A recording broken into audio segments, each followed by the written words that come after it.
In a nice part of town, though it was never quite as grand as some of the newer high-rises you'd see popping up everywhere.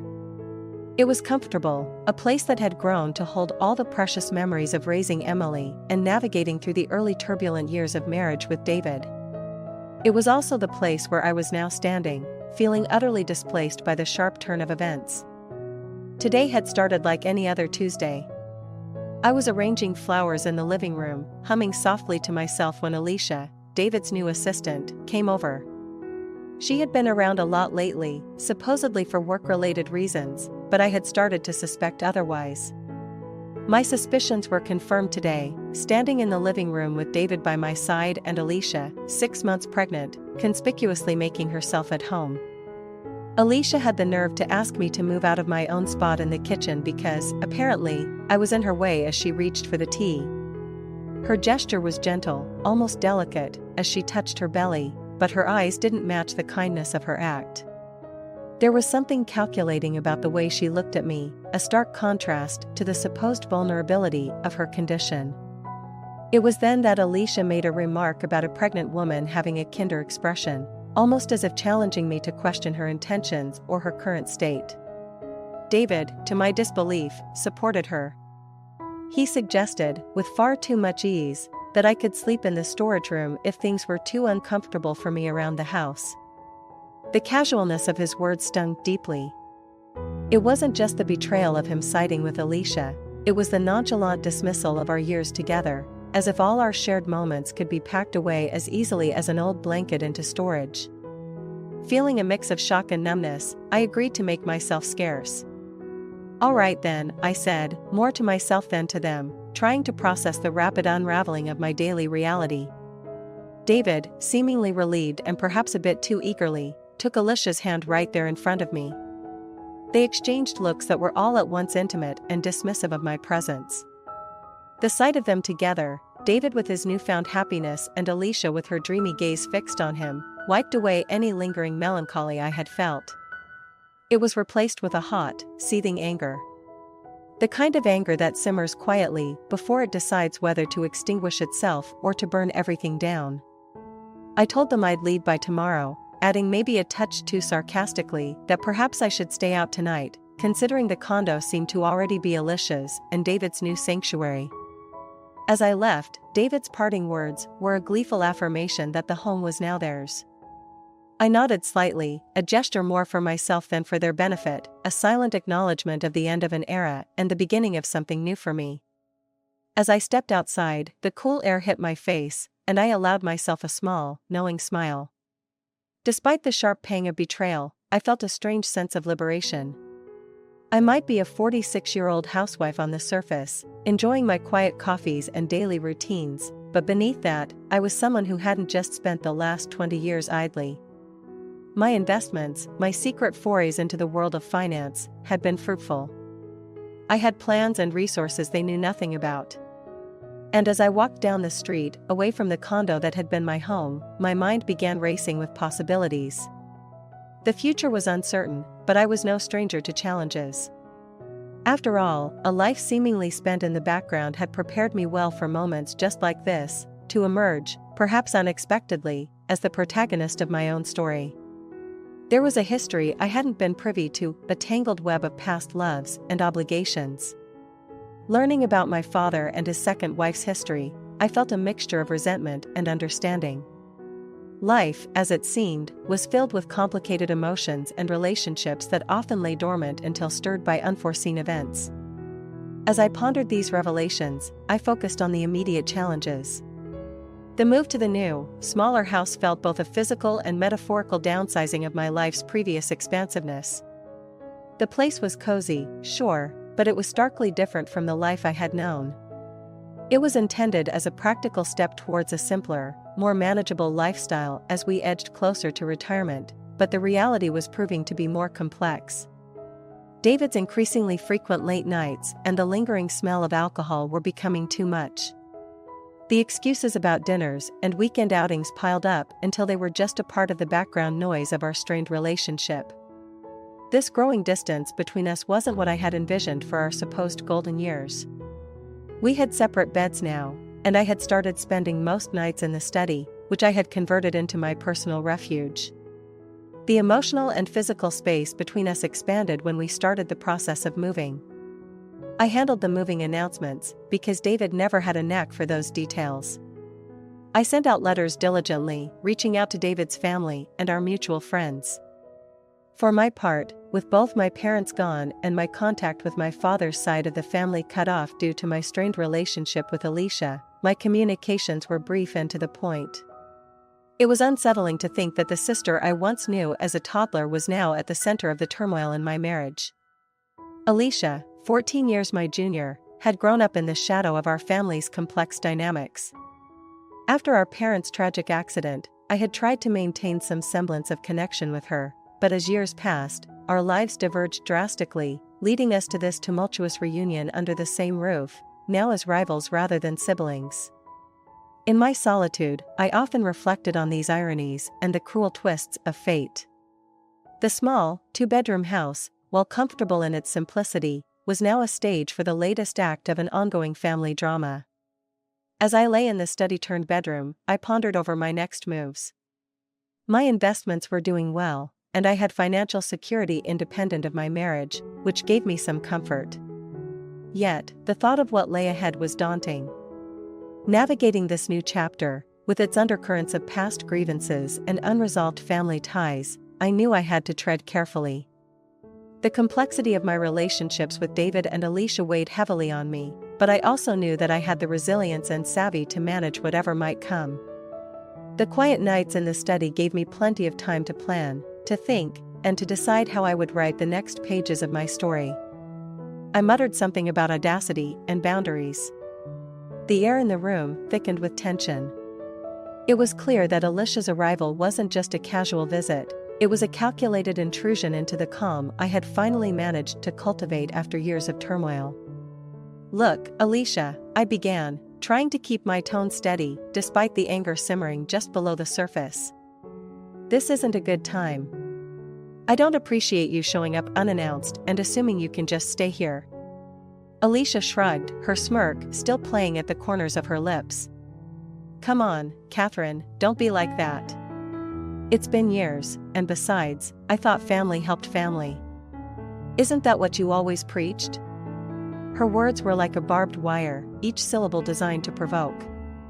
I remembered all too well the childhood years where I was more servant than sister. The countless chores, the financial control, the emotional neglect, all while Alicia was coddled and pampered. It was ironic how she now sought refuge with me, the sister she had once looked down upon. "I've helped enough over the years," I retorted, my voice firm. "It's not my job to provide for you anymore. You need to learn to stand on your own, Alicia. I did when I was your age, without any help." She scoffed, clearly unprepared for my pushback. "Well, I guess I shouldn't be surprised. You were always the cold one, weren't you? Mom used to say." "Don't," I cut her off sharply. "Don't bring her into this. You know nothing about my relationship with our mother." Alicia paused, perhaps realizing she had struck a nerve. Okay, she sighed, leaning back on the couch, her attitude shifting slightly. "Look, I'm sorry for just barging in. But honestly, I didn't know where else to go. Things with my husband are not great, and I just needed a place to think, away from all that." Her voice softened, and for a moment, I saw a glimpse of vulnerability. It was disarming, but years of built-up defenses didn't crumble so easily. "Alicia, I can't fix your life for you. You're an adult now. You need to face your own challenges, not run away from them. I can give you a couple of nights, but that's it. You need to make other arrangements." She nodded slowly, perhaps a bit chastened. "Okay, I understand. Thank you, Catherine. A few nights to clear my head, and I'll figure something out." As she settled in, I couldn't help but feel a complex mix of emotions. There was resentment, certainly, but also a begrudging sympathy for her plight. It was a reminder of how deeply our pasts were entangled, and how, despite everything, we were still inexorably linked as family. My thoughts were a whirlwind as I considered what this unexpected reunion meant for both of us moving forward. The moment Alicia uttered those words, it was as if the last 2 decades of suppressed grievances had come crashing down around me. My hands trembled with a cocktail of shock and outrage as I stood there, watching her sit so comfortably in my space, treating me not as a sister, but as an intruder in my own home. I stared at her, words catching in my throat. Here she was, Alicia, dictating terms in the house that I had shared with David, the home we had made together. The irony of her repeating almost the exact scenario that had driven me out of my father's house all those years ago was not lost on me. You know, Alicia, I began, my voice steady, despite the chaos swirling within me. There's a limit to how much I can bear. And you have crossed it. This is still my home. She looked up at me, her expression unchanging, that smirk still playing on her lips. Oh, come on, Catherine. We're just one big happy family here, aren't we? Her tone was mocking, and it grated on me more than I could express. As I struggled to form a response, David walked in, his timing as impeccable as ever. His face lit up seeing Alicia, but darkened slightly upon noticing my presence and the obvious tension. What's going on here? He asked, his voice a mix of curiosity and annoyance. Nothing, Alicia chirped, before I could speak. Just discussing some family matters. David nodded, seemingly satisfied with her explanation, and turned to leave. But I couldn't let this go, not this time. David, I called out, my voice firmer. He stopped, but didn't turn around. Is this what our marriage has come to? Am I to be the outsider in my own home? There was a heavy pause, filled with unspoken words and stifled emotions. Finally, David turned, his expression a mix of confusion and defensiveness. Catherine, it's not like that. Alicia needs us right now. And what about what I need? I countered, the frustration and hurt bubbling over. What about respect and decency in my own home? David seemed taken aback, his eyes flickering with something I couldn't quite read, guilt, perhaps, or maybe just surprise at my assertiveness. Alicia, however, didn't seem to care.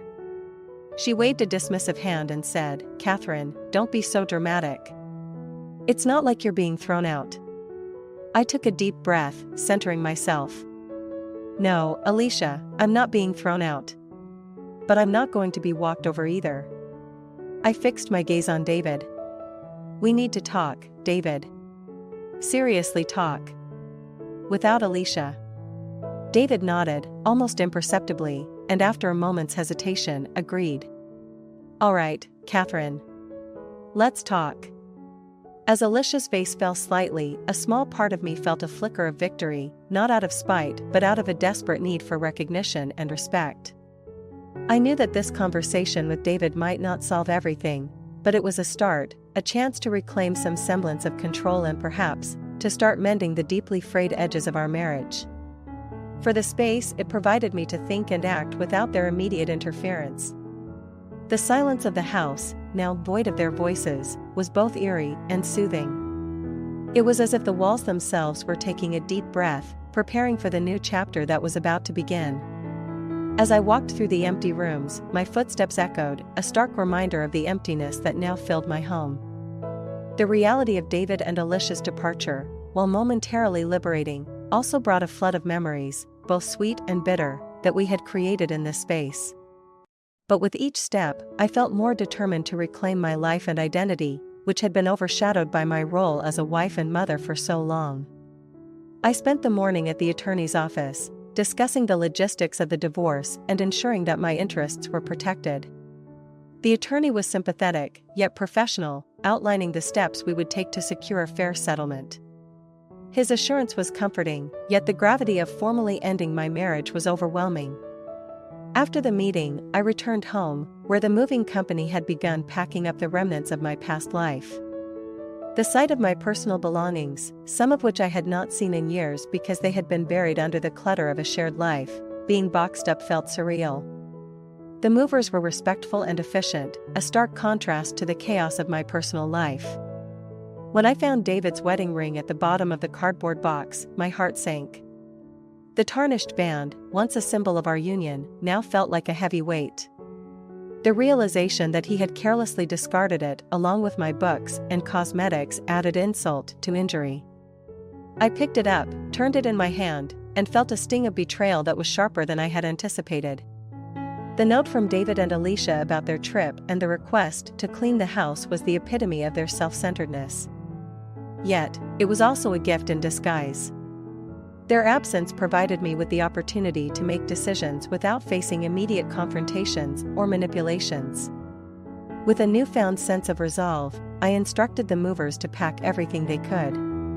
I decided to donate much of the clothing and other personal items that no longer served me or brought me joy. It was a physical and symbolic shedding of my old life. The rest of the day was spent in a flurry of activity, organizing and directing the movers, making lists of things to do and people to contact. I was creating a plan not just for the next few days, but for my future. As the sun set, I stood in the now nearly empty living room, the weight of the day's emotions settling in. The quiet was profound, and in that silence, I felt the first real stirrings of freedom. This was no longer the house I had shared with David, it was becoming my space, a blank canvas on which I could rebuild my life, my way. The thought of the days ahead was daunting, but exhilarating. There was much to do, and the journey would undoubtedly be challenging. Yet, I felt equipped to face it, bolstered by the knowledge that I was finally taking control of my destiny. When she moved in, claiming she wanted only the best for her future child, what she didn't realize was that I had set it up to also record audio, a decision prompted by a lingering suspicion and the need to protect myself. As I explained this to David, there was silence on the other end of the line, a heavy, sinking silence that spoke volumes. The realization that I had been steps ahead, preparing for this moment, must have been a bitter pill for him to swallow. I can't believe you'd do that, David finally stammered, his voice a mixture of incredulity and fear. Believe it, David, I said calmly. I had to protect myself. You and Alicia made choices, and now you have to live with them. I am no longer your fallback plan, your safety net. You chose a different path, and it's time you walked it, without me. David was flustered, his voice cracking as he attempted to salvage the situation. Catherine, please, think about this. We can fix it. We can go to counseling, we can. I cut him off, firm and resolute. It's too late for that, David. I've made my decision. You need to accept it. As for the house, it was always mine to do with as I saw fit. You didn't contribute to it financially, and Alicia certainly didn't. I've been more than fair in storing your belongings. You can collect them whenever you wish. There was a long pause, and then David let out a long, defeated sigh. What about us? What about all the years we spent together? Those years were based on a trust you broke, I replied. I cherished those years, David, but they are in the past. Now, I need to think about my future. And that future no longer includes you. David didn't say anything for a few moments, and I could almost hear his mind racing, trying to come up with something to say, some way to mend the unbridgeable gap that had formed between us. Finally, he whispered, almost inaudibly, I'm sorry, Catherine. I know, I replied, softer this time. Goodbye, David. I hung up before he could respond, a mixture of relief and sorrow washing over me. I looked around my new apartment, the small space that already felt more like home than the large, empty house I had left behind. It was filled with my things, my choices, my independence. I felt a profound sense of peace, knowing I was finally free to build a life on my own terms, unencumbered by the deceit and betrayal that had marked the latter years of my marriage. The future was uncertain, yes, but it was mine, and mine alone, to shape. As I returned to my book, the phone by my side silent now, I felt ready to face whatever came next. Alicia and David made their choices, and now they're facing the consequences. I have no obligation to cushion the fallout for either of them. You seem to be misinformed, I said calmly into the phone. I am not responsible for Alicia's actions, nor am I responsible for her well-being.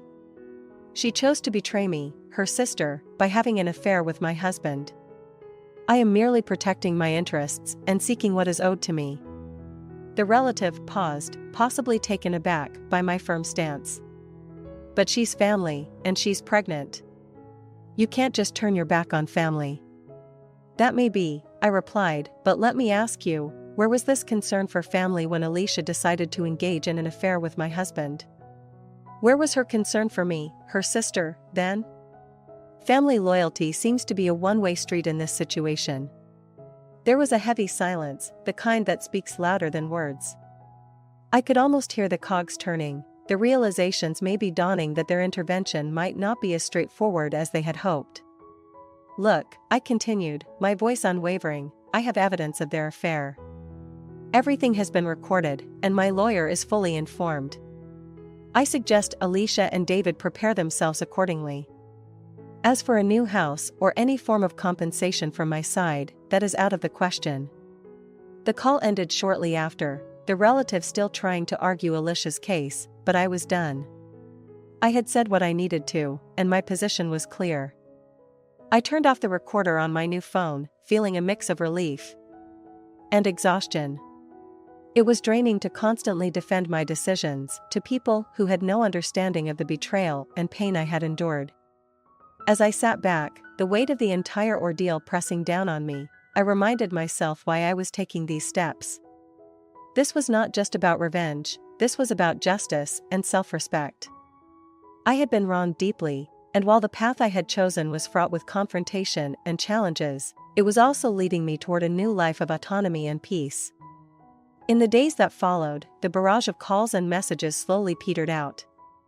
David and Alicia seemed to have finally accepted that I was not going to be swayed or bullied into submission. My lawyer kept me updated on the proceedings, and everything was moving as planned. I spent my evenings in my new apartment, enjoying the solitude and the space to think. The one-bedroom near Emily's university was becoming a home, filled with my things, arranged just how I liked. I enrolled in a few online courses, reigniting old passions that had been buried under years of marital compromise. I was rediscovering myself, and with each passing day, the pain and betrayal became a little more distant, a chapter of my life that was closing, making way for new beginnings. David's plea echoed in the cramped lawyer's office, filled with the heavy air of tension and dashed dreams. I sat across from them, the table littered with legal documents that spelled out the end of our shared life and the beginnings of their complicated future. Start over? I echoed, my voice tinged with incredulity. David, after everything, do you think it's that simple? My question was rhetorical, laced with the bitterness of betrayal, yet holding a sliver of pity for the man I once loved. You didn't just betray a wife, David. You betrayed a life we built together, piece by piece, year by year. Alicia, still reeling from the revelation about the baby's paternity, sat silent, her usual smug demeanor replaced by a visage of shock and despair. She avoided eye contact, her gaze fixed on the papers in front of her, a stark contrast to the confident woman who had walked into my home, thinking she could usurp my place with impunity. David's face was a mask of regret and confusion. I didn't know about the baby. Alicia, why didn't you tell me? His voice broke as he turned towards Alicia, seeking answers that she was not ready to provide. Alicia's voice was barely a whisper, I was going to tell you, David. I thought we'd figure it out together. Her explanation fell flat, the hollowness echoing in the now chilly room. I leaned back in my chair, observing the crumbling facade of their alliance. It was a poignant reminder of how quickly things could fall apart when built on deception. David, you've made your choices. And Alicia, you've made yours. What happens next is on you both. As for starting over, my new beginning does not include either of you. David looked at me, the realization dawning that the life he had envisioned with Alicia was slipping through his fingers. Catherine, I am truly sorry. I was a fool, and I've lost everything that truly mattered. His apology, sincere as it might have been, came too late. Apologies don't rebuild shattered trust, David. They don't restore years of life spent together under false pretenses. I stood up, gathering my documents. Good luck to you both. You'll need it. As I walked out of the lawyer's office, the weight of the past few months seemed to lift slightly with each step. The cool air outside was a balm to the heated atmosphere I had left behind. I walked towards my car, a sense of closure filling me. The legal ties had been severed, and the emotional ones were quickly following suit. Driving away, I felt the finality of it all settling in. There was no joy in the outcome, no satisfaction in the revelations that had come to light, only a profound sense of relief that it was finally over. Now, it was time to rebuild, to find joy in the solitude and freedom that came with being unencumbered by another's deceit. My future, once tied to others' choices, was now my own to shape. As I drove off, the future seemed not just a possibility, but a promise. That this would secure her future financially and give her the upper hand in our long-standing sibling rivalry. However, Alicia's plans crumbled when the truth about her motives and David's financial reality came to light. Sitting across from Emily at dinner, I felt a sense of peace I hadn't known in a long time. Her support and decision to stay with me through this ordeal meant the world. "Mom, I'm so proud of how you handled everything. It's like you finally took back your life," Emily said, her eyes bright with admiration and relief. "I did, didn't I?" I replied, smiling back at her. It felt like a rebirth, shaking off the chains of a toxic marriage and stepping into a role of my own making, not defined by someone else's deceit or manipulation. Emily nodded vigorously. "And I'm here for you, all the way. No more letting people take advantage of us." The conversation shifted to lighter topics, but the weight of what Emily had said lingered. Her recognition of my strength, her unwavering support, it rejuvenated my spirit. The following weeks were a flurry of legal and financial adjustments. With Alicia and David's true colors revealed, and their marriage hastily executed under dubious pretenses, their life together began to unravel just as mine was knitting back together. David's downward spiral was pitiful, yet part of me couldn't help but feel it was just retribution for the pain he had caused. The schadenfreude was minimal, though, overshadowed by the relief of no longer having to deal with his deceit. As for Alicia, her situation was a stark reminder of how greed and envy can poison a person's life. She had chased after illusions, believing that undermining my happiness would somehow lead to her fulfillment. Now, with her plans foiled and her comforts stripped away, she was left to face the consequences of her actions alone. The community, once so enamored with the drama, gradually lost interest as Alicia and David faded into the backdrop of more pressing local gossip. Life moved on, and so did I.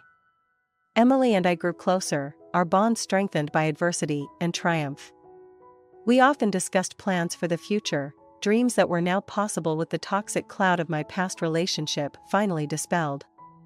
I invested more time into my hobbies, rediscovering passions that I had put aside during my marriage. Emily, inspired by my resilience, pursued her studies with renewed vigor, determined to make her own mark on the world. In this new chapter of our lives, we focused on building joy from the ashes of hardship, embracing each day not with the bitterness of past betrayals, but with the hopeful anticipation of new beginnings. As we sat together in our cozy kitchen, planning a trip just for the two of us, I realized that the greatest revenge had been living well, finding happiness, and loving freely, far away from the shadows of the past. I couldn't help but laugh at myself a little. There I was, years past what many would call the prime of youth, feeling those familiar butterflies at the prospect of a dinner with a man who had unexpectedly become a significant figure in my life post-divorce. As I applied a touch of lipstick, my reflection showed a woman transformed, not just externally, but internally. The hardship I had endured with David and the subsequent emancipation from that toxic relationship had sculpted me into a stronger, more self-assured individual. The irony of finding a connection with Alicia's ex-husband was not lost on me. It was an unexpected twist in my narrative, one that even a few years ago I would never have imagined possible. He was indeed a decent man, surprisingly considerate and insightful, qualities that Alicia seemingly failed to appreciate during their brief, tumultuous marriage. Perhaps it was these traits that drew me to him, the stark contrast to what I had lived with for so long. Our dinners had started out as friendly meetings, two people sharing the bond of having been wronged by the same woman, seeking companionship in their mutual disillusionment. However, over time, those meetings seemed to have evolved into something more tender, more intentional.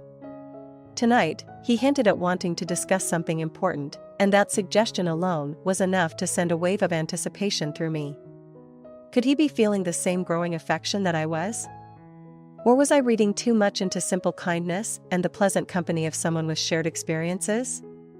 I checked my phone again for any new messages. Nothing yet. The wait was excruciating, but also exhilarating. After everything I had been through, the idea of opening up to the possibility of a new relationship was daunting yet thrilling. I stood up, took a deep breath, and gave myself a final once-over in the mirror. "You've got this, Catherine," I murmured to myself. Whatever was to come from tonight's dinner, I was ready for it. I was no longer the woman who let her circumstances define her happiness. I was in control, ready to face whatever life had to offer with a newfound vigor.